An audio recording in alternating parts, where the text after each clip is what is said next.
Hi, I'm Pam, and I'm here to talk about co-op video games.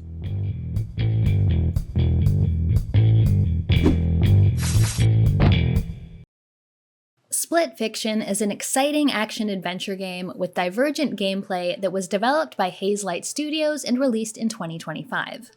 It can be played either couch co-op or online with 2 players on PC, Xbox Series, PS5, and now also the Switch 2.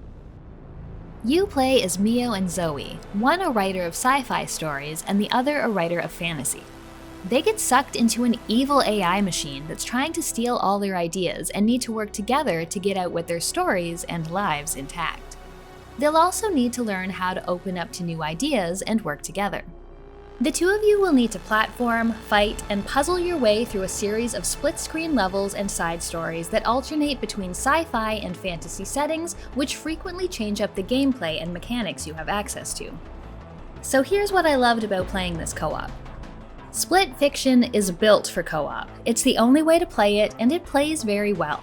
Your characters banter, they work together, and both get unique skills in each level that work in harmony.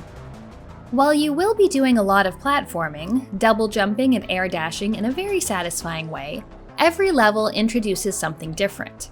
In a cyberpunk-themed level, one player gets a whip that can pick up and throw objects, while the other gets a magnetic sword which can alter their own gravity.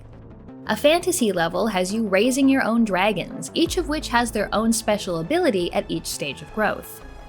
There are levels inspired by pinball, where one of you is the ball and the other controls the flippers. You'll race for cover from an exploding sun, play a shoot-'em-up, wave racer, and rhythm game. I love the way Split Fiction is constantly changing things up to keep gameplay fresh and exciting. I also really appreciate the way failure is treated. When one player dies, it doesn't hinder progress. They'll respawn near the still-living person quite quickly.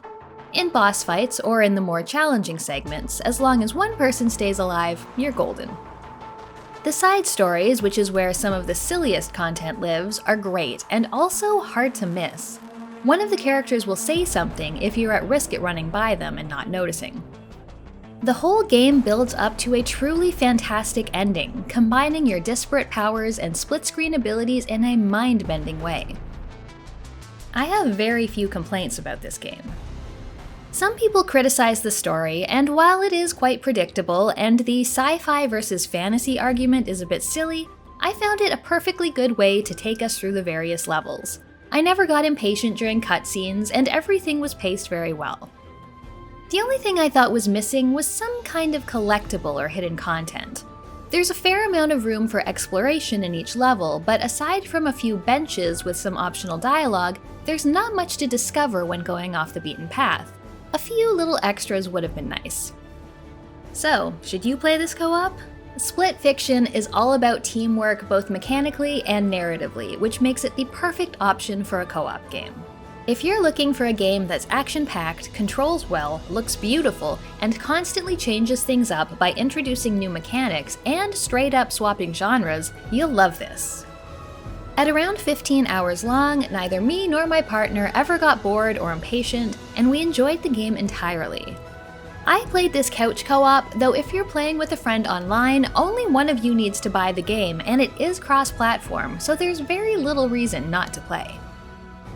If you want more co-op games, check out my video about Cat Quest 2. Also, let me know what other co-op games I should check out. I have a Patreon if you want to support the channel. Thanks for watching, and I'll see you next time.